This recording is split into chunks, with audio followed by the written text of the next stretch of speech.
முத்துப்பேட்டை நகரம் என்பது ஒரு 32 வருடம் என்று நான் நினைக்கிறேன். சங்க பரிவார பாசிஸ்டுகளுக்கு எதிராக களத்தில் நின்று தொடர்ந்து போராடி கொண்டிருக்கிற ஒரு நகரம். சங்க பரிவார சக்திகளுடைய மதவெறியை, அவர்களுடைய கொட்டத்தை, அவர்களுடைய ஆதிக்கத்தை எல்லாம் தடுத்து நிறுத்துகிற ஆற்றல் மிகுந்த இளைஞர் பெருமக்களை கொண்டிருக்கிற ஒரு போராளிகளை கொண்டிருக்கிற ஒரு மாநகரம் முத்துப்பேட்டை. சிஏஏ போராட்டம் ஒரு மிகப்பெரிய போராட்டமாக உருவெடுத்ததில் எஸ்டிபிஐ கட்சியினுடைய பங்கு மிக முக்கியமானது. அந்த போராட்டத்தில் ஒரு சமுதாய அமைப்பு தான் இந்த போராட்டத்திற்கு காரணம் என்று கருதி அந்த அமைப்பையே மோடி அரசு தடை செய்தது. இந்த தடைகளை கண்டு இந்த சமுதாயம் ஒடுங்கி போய்விட்டதா, வீட்டில் முடங்கி போய்விட்டதா? தடை செய்த அமைப்புகள் உருவாக்கி வைத்திருக்கிற அந்த போராட்டத்தினுடைய ஜுவாலை, அந்த விதை காலம் உள்ளளவும் இந்த சமூகத்தில் இருந்து கொண்டே இருக்கும். எஸ்டிபிஐ கட்சிக்கு எதிராக எத்தனையோ நெருக்கடிகள், அலுவலகங்கள் ரெய்டு, இடி சோதனை, என்ஐஏ சோதனை. இதனுடைய மிக உச்சகட்டமாக எஸ்டிபிஐ கட்சியினுடைய தேசிய தலைவர் கைது செய்யப்பட்டிருக்கிறார்.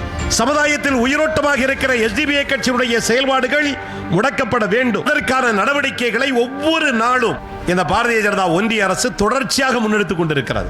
எத்தனை பேரை கைது செய், எத்தனை தொண்டர்களை கைது செய். முத்துப்பேட்டை நகர்ல எவ்வளவு வழக்குகள், எத்தனை இளைஞர்கள் அதனால் பாதிக்கப்பட்டார்கள். இவ்வளவு வழக்குகளுக்கு பிறகும் எஸ்டிபிஐ கட்சி காணாமல் போய்விட்டதா? எஸ்டிபிஐ கட்சியினுடைய தொண்டர்களோ அதனுடைய தலைவர்களோ முடங்கி விடுவார்கள் என்று ஒன்றிய அரசு நினைக்கும் என்று சொன்னால் நிச்சயமாக அது பகல் கனவாகத்தான் இருக்கும் என்பதை இந்த அரசுக்கு நாங்கள் எச்சரிக்கையாக சொல்லிக் கொள்கிறோம். யார் இதற்கு காரணமோ, எது காரணமோ, அந்த சித்தாந்தத்தை தோற்கடிக்க வேண்டும் என்கிற அந்த சித்தாந்த முழக்கத்தோடு புறப்பட்டிருக்கிற ஒரு புரட்சி படைதான் social democratic party of India என்பதை இந்த சமுதாயம் புரிந்து கொள்ள வேண்டும்.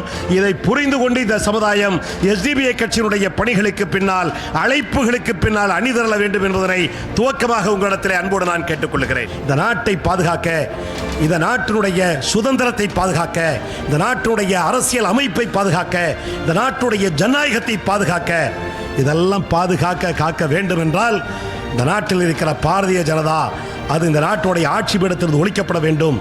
பாரதிய ஜனதாவுடைய வளர்ச்சி தடுக்கப்பட வேண்டும். இந்த நாட்டுக்கு பெரும் ஆபத்தாக இருக்கிற RSS முறியடிக்கப்பட வேண்டும். அதனுடைய சித்தாந்தம் வீழ்த்தப்பட வேண்டும். இதுதான் அதற்கான தீர்வு. அந்த களத்திற்கு, அந்த போராட்ட களத்திற்கு, தொடர்ச்சியான அந்த போராட்ட களத்திற்கு நாம் நம்மை தயார்படுத்திக் கொண்டு ஒற்றுமையாக இந்த சிந்தனைகளை உள்வாங்கி நமக்கு மத்தியில் இருக்கிற வேறுபாடுகளை களைந்து ஒருமுகமாக நின்று இந்த போராட்ட களத்தில் நீதிக்கான போராளிகளாக நாம் அனைவர்களும் ஒன்றிணைய வேண்டும், ஒருங்கிணைய வேண்டும். இந்த களத்திற்கு உங்களை Social democratic party of India அழைக்கிறது. வாருங்கள், நாம் அரசியலாய் ஒன்று திரள்வோம், அமைப்பாய் ஒன்று திரள்வோம்.